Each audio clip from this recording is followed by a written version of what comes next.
Good morning! So today, yung punta namin sa NBI sa Santo Tomas. Sabay libot na rin. Sana walang traffic sa San Pablo. So after mga 1 hour, nandito na kami sa NBI sa Santo Tomas. Ayan sa second floor. May parking naman pero may bayad na 20. Okay lang kaysa hirap na hirap kaming maghanap kung saan. At least meron. Minsan kasi yung mga walang paid parking. Diyos ko, ang hirap mag-park. Let's see kung gaano katagal. It's 9 o'clock. Update ko kayo kung anong oras matapos. Okay, wala pa kaming 5 minutes doon. Ang bilis lang ng process kasi nakabayad na ako online. Kaya lang may hit yung name ko. So babalik pa after 2 weeks. Sayang. Since maaga pa, nag-aabang muna kami dito sa parking ng SNR Santo Tomas. Ito nga pala ay bagong bukas. Last, December 15, kung di ako nagkakamali. So, wala pa siyang 1 month. So, tingnan natin kung ano mga i-offer nila. Na sana may mga bago, may mga vegan products. Doon kasi sa Lucena dati, konti lang yung mga vegan products, yung mga Beyond, mga ganyan, mga galing US. So, sana dito marami. Tingnan namin. Pero kailangan naming mag-renew kasi last December yung expiration. So, 700 na naman. Let's see. 9 AM pala yung bukas. Tinignan lang ni Man. So, tara na. Pasok na tayo. Ayan, tapat mismo ng SM City Santo Tomas yung SNR.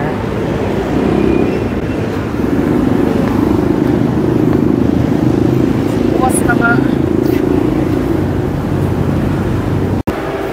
Ganun pa rin yung itsura, syempre.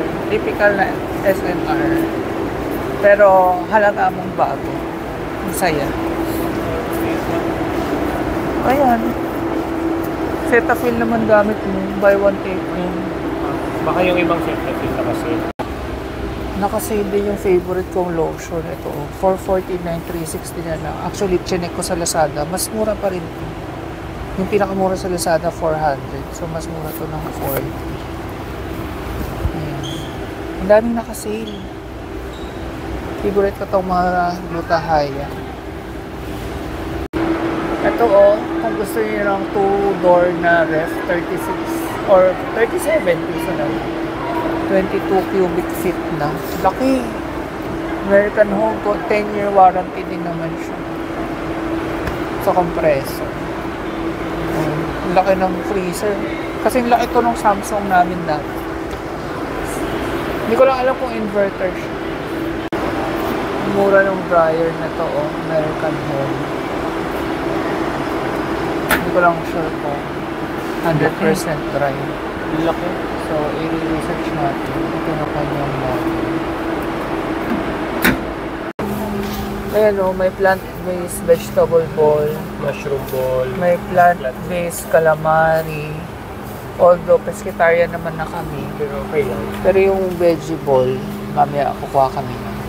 Ito pwede sa amin, mga bean curd prawn roll. Parang kikiam. Sana walang pork. Minsan kasi biglang may pork pa. Dami namin mabibili dito. Ito pwede rin. Uboy, halaya, pao. Mahal lang 30. Pero chicken. Okay. So hindi pala pwede. May chicken. Sayang powder lang. Yan. Konti lang na pamili namin ngayon. Kasi tipid version ng SNR ngayon. Wala pang sahod. Pag nag-start na sa work yun, pwede na ulit. So, tapos na kaming mag-grocery. Ano naman? Lunch. Dito na kami magla-lunch sa SNR. First meal ko to, nanghihina na ako sa totoo lang. Kasi ngayon pa lang ako kakain. After 19 hours, 5 something ako kahapon kumain ng hapon. And today is the last day ng prayer and fasting. So bukas, magbe-breakfast naman na ako. Today lang. Tapos balak ko, itutuloy-tuloy ko pa rin siya, pero kakain ako ng breakfast tsaka lunch. Hindi na yung one meal lang talaga. So, happy naman ako. At, ayun, meron pang mamayang gabi. Yung, so, fasting. So, technically, 1 meal a day pa rin ako ngayon. Go, kuha ka na.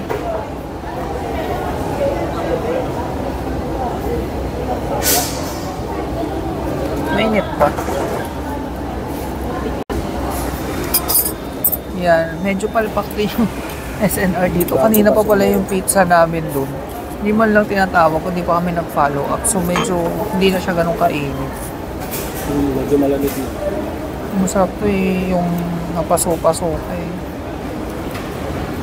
Yung cheese yung nagpukul talaga.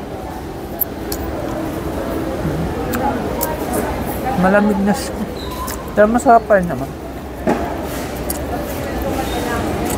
Ang cheesy.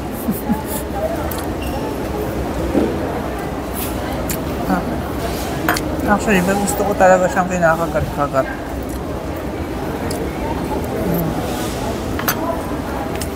First meal of the day.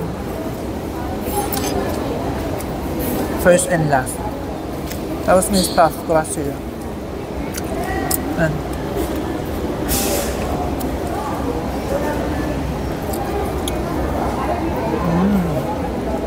Dami rin cheese no crust.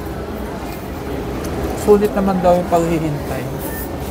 At yung hindi pagtawag sa akin. Pulo. Daming cheese. Ito na yung pinaka-cheese. Ito yung sinasabi ko sa inyo. Bukas naman pala siya pag ganitong oras. Mamayang gabi pa siguro yan isasara. Yung Coco Festival sa San Pablo. O, fiesta. Daming plastic. Tapos may stage doon sa plaza. Sa Sunday, andito sila Eli Buendia. Si Bugoy. Tsaka si Kim-Chu. Daryl Ong. Wala si Kim-Chu. Mamaya maniwala. Wala si Kim-Chu.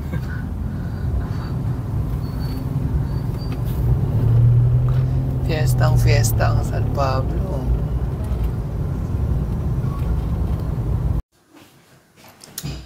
Magandang hapon. So, kanina pagdating namin galing SNR, nag-siesta. At ngayon ako ayan na, nagtatrabaho na ako. Ayun, meron akong isang good news pa sa inyo. Mamaya ako nakakwento kasi marami akong kailangang tapusin. So, after nung shift ko na, ano lang naman to? Mga 5 hours siguro or bahala na. Kung gaano ko siya matapos kagad. Tapos, ayun lang, namiyan lang.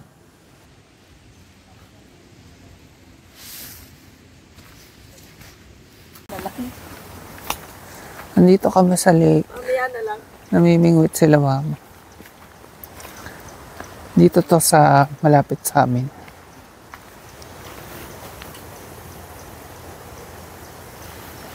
Okay na? Mm-mm.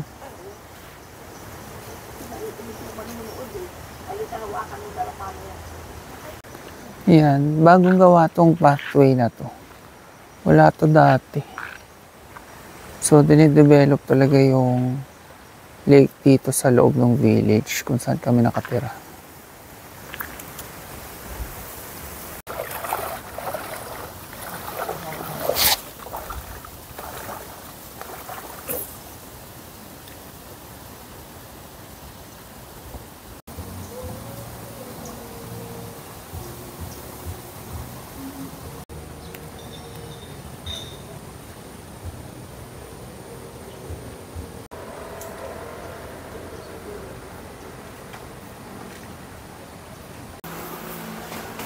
Nangunguha sila mama ng kawayan, gagawing pangbakod-bakod dun sa lupa nung tita ko. Kasi tatanim-taniman niya nila. Tapos may dala siyang ginataang tulingan. Priprito ko. Nakita ko kasi yun dun sa isang vlogger na sa Chaong. Piniprito nila yung ginataang tulingan. Wait lang. So, dala to ni mama. Ayan, nakabalot pa ng dahon ng saging. May itlog. Ayan, priprito ko na muna. Tapos pakita ko sa inyo yung after. So, yan, naiprito ko na. Sarap. Tapos ito yung sauce, ininit ko rin. Nandiyan din yung mga itlog. So, parang isasaw-saw doon. Yung excited na kumain. Sarap po. Malutong ang pagkaprito ko.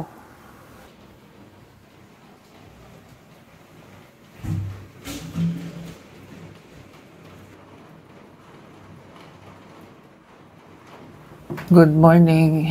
Kakatapos ko lang maligo. It's 11 in the morning. 11:30 na. Pasensya nyo na yung mga sampay kasi maulan dito sa amin. Mahirap makapagpatuyo. So, ilang araw na nga yung pinapatuyo. Anyway, natapos yung isa kong work ng mga 9 a.m. Tapos, nag-umpisa ako doon 6. So, 3 hours lang siya a day. And then mamaya hapon meron uli. Supposedly 4 to 11. Oo, ng gabi. Pero since hindi pa naman full swing, kasi dapat UK business hours. Mga 2 o'clock naglalagin na ako hanggang 9. Pero kapag kunyari yung in full swing na, yun kailangan ano na talaga. 7 to 11 lang. Kasi, kunyari may mga marireceive na email, messages, ganyan, kailangan sasagutin ko. Kasi bukod sa lead generation, ano din ako, customer service ako dun. Ayun, so, medyo hectic yung schedule, kaya hindi ako masyadong makapag-vlog. Imagine sa umaga, 3 hours, sa hapon hanggang gabi, 7 hours, so that's 10 hours a day. For 5 days. So, may pahinga namang 2 days. Tsaka okay din yung may break ako ng ganito sa umaga. Nakakapahinga muna. Hapon uli yung umpisa. And si Mahal ay nandun pa rin sa Actually, sa Quezon City sila nag-i-stay ngayon. Nung mga kasamahan niya sa work nila dun. Pero yung mga ginagawa nilang work, either Pampanga, Bulacan. Ngayon, today, nasa Bataan sila. By the way, yung kwento ko about dun sa pagpapapulis ay private ko na muna kasi marami naman ang nakapanood. So, ayoko naman baka mamaya ma-share pa siya ng ma-share at dumami ng dumami kasi meron ng 2 babae doon na galit na galit. So, kung ano-anong sinasabi, hindi ko na lang pinansin, hindi ko na lang sinagot. Hindi ko alam kung baka isa siya sa taga dito or malapit siya nakatira dito. Kasi galit na galit siya. So, pagmumulan lang ng negative vibes. Salamat nga pala dun sa isang nagtanggol sa amin. Kasi may isang nag-comment na nasa squatters area daw kami nakatira. Sabi niya, hindi naman to squatter subdivision to. Actually, kami yung nasa subdivision. Pero yung nireklamo namin, labas na sila ng subdivision. Nasa likod na part sila. Hindi ko rin naman alam kung squatter ba sila or talagang kanila yan. So, hindi ko alam. So, anyway, yun nga. Private ko na yung video kasi napanood naman na ng karamihan sa inyo. So, at least alam nyo na yung pinagdadaanan namin, yung kwento namin. Yun. So, bababa na rin ako at makapag-lunch para paakyatin ko na yung mga babies. Tapos, siesta pa kami. Mag-start ako uli ng 2 p.m. Luto ni Gerald. Ginataang pusit na may sigarilyas. Yan, favorite namin luto niya yan. Tuwing may pusit, yan yung pinapaluto namin. Sarap. Sarap din ng sigarilyas. Grabe, ang haggard dyan. Sorry, ang gulo ng office namin. Wala pa kasi kami mga storage dito. It's 8:19 p.m. Hindi pa naman ganun kalit. Hanggang 9 p.m. ako pero pagod na ako. Yung mga babies sinihintay ako. Nasaan na ba? Ayun si siya. Bagay. Si Winnie nandito sa ilalim ng mesa. Ayun, kita niyo. Naduduling na yung mata ko kaya nag-break ako ng sandali, ayan, para mag-update sa inyo. Sorry, wala akong mic. Naninibago ko na ganito, panggabi. Pero okay lang kaysa naman pang madaling araw. Anyway, tuloy ko lang to.